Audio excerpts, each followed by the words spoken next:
మౌర్య సామ్రాజ్యం గురించి తెలుసుకోవాలంటే ముందు మౌర్య సామ్రాజ్యం అసలు మనకు కొన్ని పాయింట్స్ తెలుసుకుంటే దాదాపు ఇక్కడే మనకు మౌర్య సామ్రాజ్యం ఏంటి అనేది తెలుస్తుంది. సో మౌర్య సామ్రాజ్యంలో ముందు కాలం, మౌర్య సామ్రాజ్యంలో కాలం ఎప్పటి నుంచి ఎప్పుడో చూద్దాం. ఓకే, ఆ తర్వాత ఈ మౌర్య సామ్రాజ్యాన్ని స్థాపించిన స్థాపకుడు ఎవరు, ఈ మౌర్య సామ్రాజ్యాన్ని స్థాపించింది ఎవరు, తర్వాత గొప్పవాడు ఎవరు, గొప్ప పాలకుడు, గొప్పవాడు లేదా గొప్ప పాలకుడు ఎవరు, చివరివాడు ఎవరు, చివరివాడు అంటే మౌర్య సామ్రాజ్యంలో చివరి చక్రవర్తి ఎవరు అనేటువంటిది, చివరి చక్రవర్తి అని అర్థం.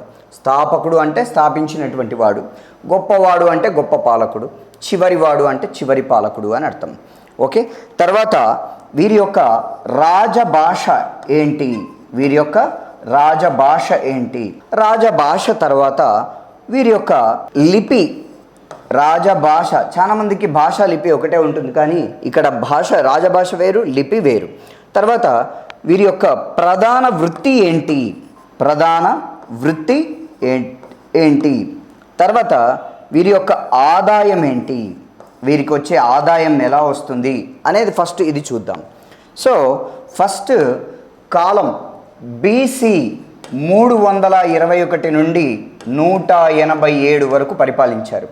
321 నుండి 320, 300, 250, 270, 250, తర్వాత 200, తర్వాత 187 అలా తగ్గుతూ వచ్చిందనమాట. స్థాపకుడు మౌర్య సామ్రాజ్యాన్ని స్థాపించింది ఎవరో అందరికీ తెలుసు, చంద్రగుప్త మౌర్యుడు. ఎవరైనా చంద్రగుప్త మౌర్యుడు, ఈయననే మనం ముద్దుగా ఇట్లా పిలుచుకోవచ్చు అనమాట, సిజిఎం అని అనుకోవచ్చు. రేపు ఫ్యూచర్లో మనం చదువుకునేటప్పుడు ఆయన గురించి చదువుకునేటప్పుడు సిజిఎం అన్నప్పుడు అర్థం కావాలి, చంద్రగుప్త మౌర్యుడు అన్నట్టు. గొప్పవాడు అందరికీ తెలుసు, చంద్రగుప్త మౌర్యుడు, ఆయన కొడుకు బిందుసారుడు, ఆయన కొడుకు అశోకుడు. ఇంకా అశోకుడి కంటే మించినటువంటి గొప్పవాడు ఈ మొత్తం భారతదేశ చరిత్రలోనే లేడని మనకు అందరికీ తెలుసు. అశోకుడు గొప్పవాడు. చివరివాడు బృహద్రథుడు. ఎవరైనా బృహద్రథుడు అనే అతను చివరివాడు, బృహద్రథుడు చివరివాడు అనమాట. రాజభాష, వీళ్ళు ఏం మాట్లాడారు, ఇప్పుడు మనం ఏం మాట్లాడుతున్నాం, తెలుగు మాట్లాడుతున్నాం. నేను చాలాసార్లు చెప్పాను, మన భారతీయుల యొక్క పురాణ భాష ఏంటిదంటే ప్రాకృతం. వీరి భాష కూడా ప్రాకృతమే, అద్భుతమైనటువంటి భాష ప్రాకృతం. ఆ ప్రాకృతం నుండే సంస్కృతం అని, సంస్కృతం నుండే అనేక భాషలు పుట్టాయని కూడా తెలుసు. సో వీళ్ళ యొక్క లిపి బ్రాహ్మీ లిపి. శాసనాలపైన ఎక్కువగా రాసేటువంటి లిపి ఏంటంటే బ్రాహ్మీ లిపి అని వీళ్ళు రాసేది. ప్రధాన వృత్తి ఏంటి, ప్రధాన వృత్తి అందరికీ మనకు సింధులోయ నాగరికత, ఒక్క మొదటి ఆర్యులు తప్పితే సింధులోయ నాగరికత ప్రధాన వృత్తి వ్యవసాయమే. తర్వాత మలి ఆర్యులది ప్రధాన వృత్తి వ్యవసాయమే, కానీ తొలి ఆర్యులది మాత్రం ప్రధాన వృత్తి పశుపోషణ. మిగతా అందరిది వ్యవసాయమే అని చెప్పుకోవచ్చు. వీరి ప్రధాన వృత్తి కూడా ఏంటన్నట్టు వ్యవసాయం. ఇక వ్యవసాయం చేసినప్పుడు, ప్రధాన వృత్తి వ్యవసాయం చేసినప్పుడు ఆదాయం ఏముంటుంది, భూమి శిస్తే ఉంటుంది. గుర్తుపెట్టుకోండి, ప్రధాన వృత్తి వ్యవసాయం ఉన్న చోట ప్రతి చోట భూమి శిస్తే మనకు ఆదాయంగా ఉంటుంది అని చెప్పుకోవచ్చు. సో చూడండి, కాలం 321 నుంచి 187, స్థాపకుడు చంద్రగుప్త మౌర్యుడు, గొప్పవాడు అశోకుడు, చివరివాడు బృహద్రథుడు, రాజభాష ప్రాకృతం, లిపి బ్రాహ్మీ లిపి, ప్రధాన వృత్తి వ్యవసాయం, తర్వాత ఆదాయం భూమి శిస్తు అని చెప్పుకోవచ్చు. ఆ తర్వాత అంటే వీరి కాలంలో అసలు మతం ఏంటి, ఏ మతం అని చెప్తాం, ఎందుకంటే ఒక్కొక్క రాజు ఒక్కొక్క మతాన్ని పాటించాడు కాబట్టి ఏ మతం అనేటువంటిది పర్ఫెక్ట్గా చెప్పలేం. ఎందుకంటే చంద్రగుప్త మౌర్యుడు మొట్టమొదటి రాజు ఎవరు అంటే చంద్రగుప్త మౌర్యుడు. ఆయన పాటించినటువంటి మతం ఏంటంటే జైన మతం. సో జైన మతాన్ని పాటించింది ఎవరు ఇక్కడ మనకు, చంద్రగుప్త మౌర్యుడు. జైన మతాన్ని పాటించింది ఎవరు, చంద్రగుప్త మౌర్యుడు. మరి ఈయన కుమారుడైనటువంటి బిందుసారుడు పాటించిన మతం ఏంటంటే ఆజీవక మతం. ఒక్కొక్కళ్ళు ఒక్కొక్క మతాన్ని పాటించినారు, వాళ్ళ ఇష్టం, ఎవరి ఇష్టం వాళ్ళది కదా. అందుకోసం ఆజీవక మతాన్ని పాటించింది ఎవరు అంటే చంద్రగుప్త మౌర్యుని యొక్క కుమారుడు అశోకుడు వాళ్ళ డాడీ ఎవరంటే బిందుసారుడు. సో ఈ బిందుసారుడు పాటించినటువంటిది ఆజీవక మతం. ఇక తాతగారు ఒక మతం, నాన్నగారు ఒక మతం పాటిస్తే నేనేం తక్కువ అని ఆయన ఒక మతాన్ని పాటించాడు. అద్భుతమైనటువంటి భీకరమైనటువంటి యుద్ధం చేశాడు, కళింగ యుద్ధం. ఆ కళింగ యుద్ధం తర్వాత అప్పుడు కానీ అంతమందిని చంపితే కానీ, అంత రక్తపాతం చూస్తే కానీ మనోడికి ఒక పట్టాన బౌద్ధ మతం స్వీకరించాలని అనిపించలేదు అనుకుంటా. బహుశా బౌద్ధ మతాన్ని స్వీకరించాడు. ఎవరు? ద గ్రేట్ అశోకుడు బౌద్ధ మతాన్ని పాటించాడు. సో ముగ్గురు, తాత ఒకటి, తండ్రి ఒకటి, కొడుకు ఒకటి, అంటే ఒక్కొక్కరు ఒక్కొక్కటి. తాతనేమో చంద్రగుప్త మౌర్యుడు జైన మతాన్ని, తండ్రేమో ఆజీవిక మతాన్ని, అశోకుడేమో బౌద్ధ మతాన్ని పాటించారు. సో ఇది విశేషం అన్నమాట. నాణ్యాలపైన ఉండేటువంటి గుర్తు, నాణ్యాలపై గుర్తు. వీళ్ళు మౌర్య, ముఖ్యమైనటువంటి మౌర్య అంటే అర్థమే నెమలి అని అర్థం. సో నెమలి వీళ్ళ నాణ్యాలపైన ఉండేటువంటిది. అందుకోసమనే మనం నెమలికి ప్రాధాన్యత ఇస్తాం. మనం అప్పుడెప్పటి నుంచో వీళ్ళు నాణ్యాలను చేశారు, తొలి వంశం కాబట్టి వీళ్ళు గొప్పగా చూశారు కాబట్టి మౌర్య వంశాన్ని ప్రామాణికంగా తీసుకుంటాం. అందుకే అశోకుడి యొక్క చాలా విలువైనటువంటి చిహ్నాలను మనం భారత ప్రభుత్వంలో కూడా తీసుకున్నాం. సో మౌర్య వంశాన్ని అంత తీసేయాల్సినటువంటిది కాదు. మన భారత ప్రభుత్వం మౌర్య వంశానికి, మౌర్య వంశంలో చేసినటువంటి గొప్పతనాన్ని గుర్తించే ఈరోజు మనం భారత ప్రభుత్వం సంస్కరించుకున్నాం వాళ్ళ ద్వారానే అని చెప్పుకోవచ్చు. సో కాబట్టి ఈ నాణ్యాలపై గుర్తు ఏంటంటే నెమలి అనేటువంటిది ఉంటుంది. సో ఈ విధంగా మన మౌర్య సామ్రాజ్యంలో ఉన్నటువంటి ముఖ్య అంశాలు ఇప్పుడు నేర్చుకున్నాం. అయితే మౌర్య వంశానికి సంబంధించినటువంటి ఆధారాలు ఎటు తెలిసాయి? అసలు మౌర్య సామ్రాజ్యం ఎప్పుడో 300 సంవత్సరాలు, 321 సంవత్సరాలు బీసీ అంటే 2021 సంవత్సరాలు ఇవి, మళ్ళీ ఒక 320 అంటే దాదాపు 2340 సంవత్సరాల కింద ఏం జరిగింది అనేది ఎట తెలుస్తుంది? అసలు అప్పుడెప్పుడో జరిగింది. మొన్నటి అవే శాసనాలే, మన ముఖ్యమంత్రులు వేసిన శిలాఫలకాలే మనకు దొరకట్లేదు. అట్లాంటి అప్పుడు వేసినవి ఎట్ట దొరుకుతాయి? సో కాబట్టి అక్కడి ఎలా దొరికాయంటే గ్రంథాల వల్ల దొరికాయి. ముఖ్యమైనటువంటివి గ్రంథాలు. ఆ గ్రంథాలలో మెయిన్ ఏంటంటే విదేశీ గ్రంథాలు. ఈ విదేశీ గ్రంథాల ద్వారా మనకు చాలా ఇన్ఫర్మేషన్ తెలుస్తుంది మౌర్య సామ్రాజ్యం గురించి అని తెలుపచ్చు. అయితే అందులో ముఖ్యమైనటువంటి గ్రంథం ఏంటంటే ఇండికా. ఏంటది? ఇండికా అనేటువంటి గ్రంథం. ఇది యాక్చువల్గా లభించట్లేదు, కానీ దానివల్ల దానిలో ఉన్న ఇన్ఫర్మేషన్ అలెగ్జాండర్ సైనికులు ఎంతోమంది రచించారని చెప్పుకున్నాం. దీనిని రచించింది ఎవరు అంటే మెగస్తనీస్ రచించాడు. ఇండికా గ్రంథాన్ని ఎవరు రచించారు? మెగస్తనీస్ రచించాడు. సో ఈ మెగస్తనీస్ రచించి, ఈయన యాక్చువల్గా ఇండికా గ్రంథాన్ని రచించినటువంటి మెగస్తనీస్ ఇండికాలో ఏం రాశాడనేది అలెగ్జాండర్ సైనికులు, ఇండికా మనకు దొరకట్లా, కానీ ఇండికాలో ఇన్ఫర్మేషన్ అలెగ్జాండర్ సైనికుల యొక్క పుస్తకాలలో లభిస్తుంది. దీని ప్రకారం అసలు ఇండికా ప్రకారం ఏముంది అంటే పూర్తిగా అసలు మౌర్యుల కాలంలో బానిసత్వమే లేదు. బానిసత్వం అనేటువంటి పదమే లేదు. బానిసత్వమే లేదని చెప్పారు. ఏంటది? ఈ ఇండికా గ్రంథం. చూడండి, ఈ రోజుల్లో కూడా బానిసత్వం ఉంది. ఒకళ్ళ కింద ఒకళ్ళు ఇండైరెక్ట్ బానిసత్వం నడుస్తూనే ఉంది. తెలియకుండా బానిసత్వం అనేది నడుస్తూనే ఉంది. అది అందరికీ అర్థమవుతుంటుంది, కానీ అది పాపం బానిసత్వం చేసే అమాయకులకు అర్థం కాదు. బానిసత్వమే లేదని చెప్పింది ఏంటి? ఇండికా గ్రంథం. అలాగే అక్కడ వడ్డీ వ్యాపారం లేదు. ఈ రోజుల్లో అయితే ముబ్బడిగా వడ్డీ వ్యాపారం చేస్తున్నారు. వడ్డీ వ్యాపారమే లేదని అమాయకులు కనబడితే చాలు ఈ రోజుల్లో ఎంత గొప్పగా దోచుకుంటారో, అద్భుతంగా దోచుకుంటారు. సో బానిసత్వం లేదట, వడ్డీ వ్యాపారం లేదట, కానీ అక్కడ ఇంకొకటి ఉంది. 7 కులాలు మాత్రం ఉన్నాయట. 7 కులాలు కలవని చెప్పిందనమాట ఈ ఇండికా గ్రంథం. సో ముఖ్యమైనటువంటి విషయాలు, బానిసత్వం లేదట, వడ్డీ వ్యాపారం లేదట, 7 కులాలు ఉన్నాయట, పట్టణ పరిపాలనకు ఒకటి, గ్రామ పరిపాలనకు ఒకటి సంబంధించినటువంటి పరిపాలన నడిచిందని కూడా ఈ ఇండికా గ్రంథం మనకు మెగస్తనీస్ రచించినటువంటి వాటిలలో కొన్ని విషయాలు అలెగ్జాండర్ సైనికుల గ్రంథాల్లో మనకి దొరికాయని చెప్పచ్చు.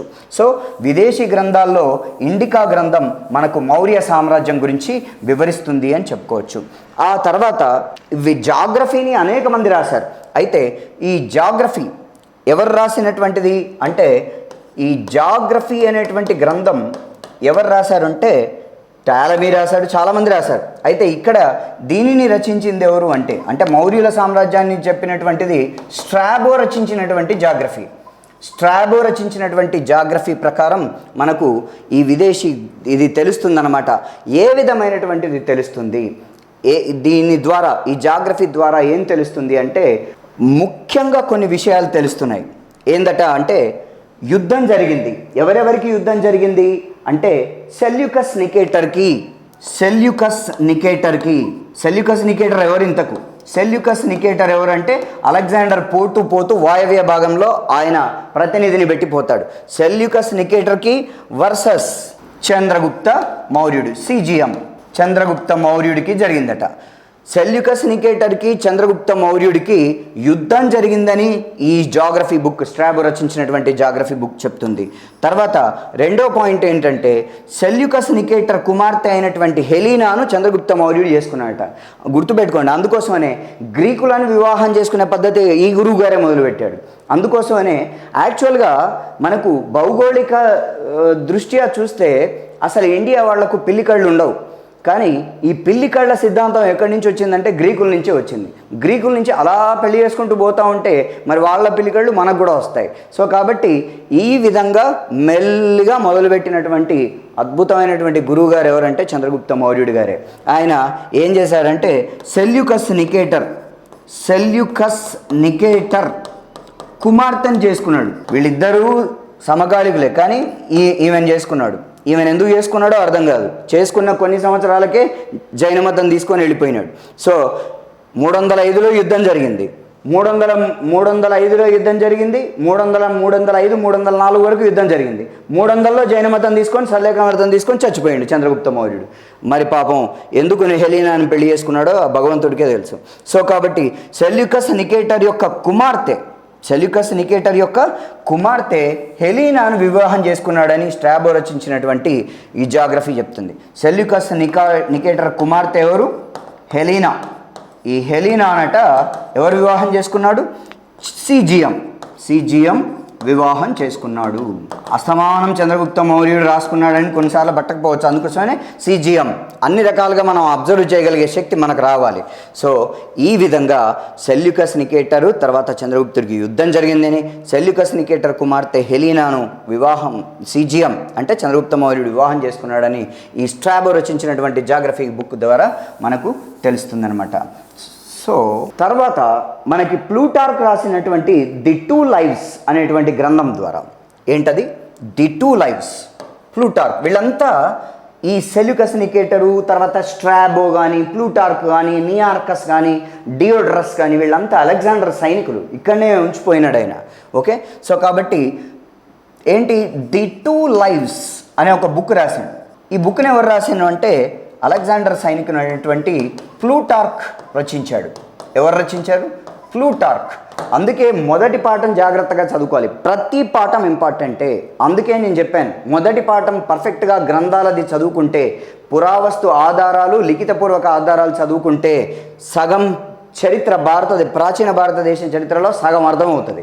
కానీ మనం అది వదిలిపెట్టి వచ్చి నేను ఏదో చదువుతా, ఆయారాం గయారాంకే వాస్తే చదువుతా అంటే మార్కులు రావు, ఇది అర్థం కాదు, రెండు రావు.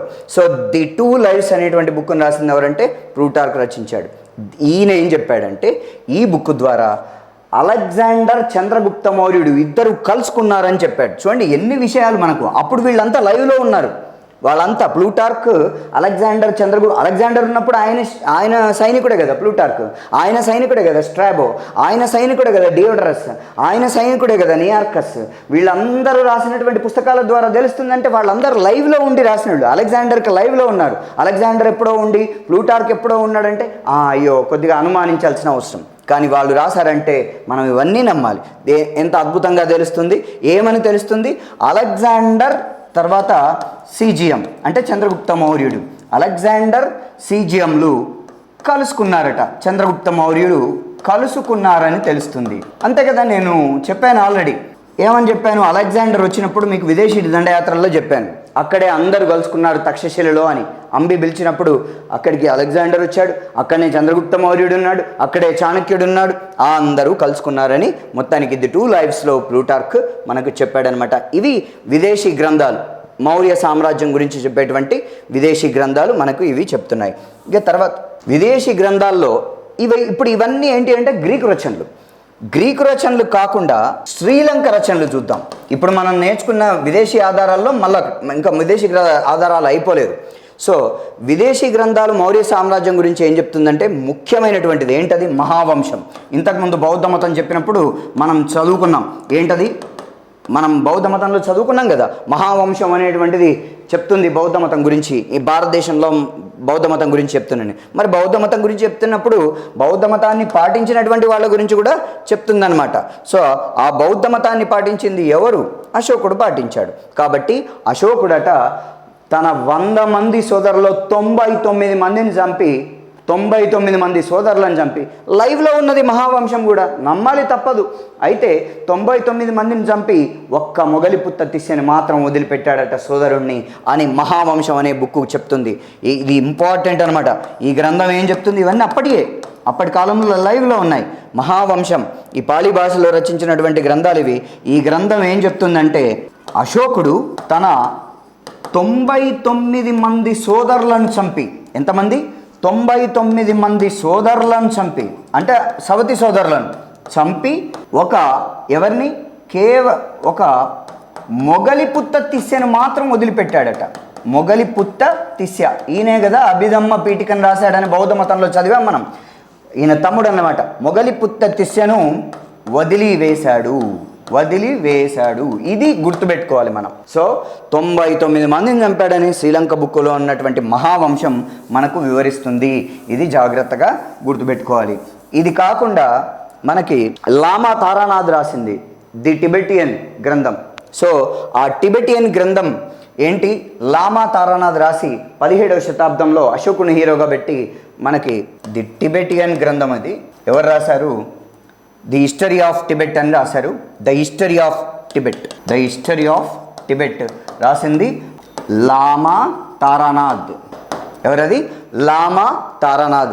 ఈయన 17వ శతాబ్దంలో మొత్తం తిరిగిండట. ఎప్పుడు 300 క్రీస్తు పూర్వం 300 సంవత్సరం, ఇప్పుడు 17వ శతాబ్దం. 17 అంటే మొన్న ఇది 27వ శతాబ్దం, 17వ శతాబ్దం. అప్పటికిప్పటికి ఏమైనా సంబంధం ఉంటుందా? ఏదో చెప్పిండు. ఇందులో చెప్తాడు అశోకుడు అంటే కేవలం ఒక 6 సోదరుని చంపిండట, అంతే. అర్థమైందా? 6 చంపినట్టే చెప్తున్నాడు. కానీ ఇది ఎంత పెద్దగా నమ్మాల్సినటువంటి పుస్తకం కాదు, టిబెటియన్ది అని మనం చెప్పుకోవచ్చు అనమాట. ఇవి విదేశీ గ్రంథాలు అయిపోయినాక మనకు స్వదేశీ గ్రంథాలు.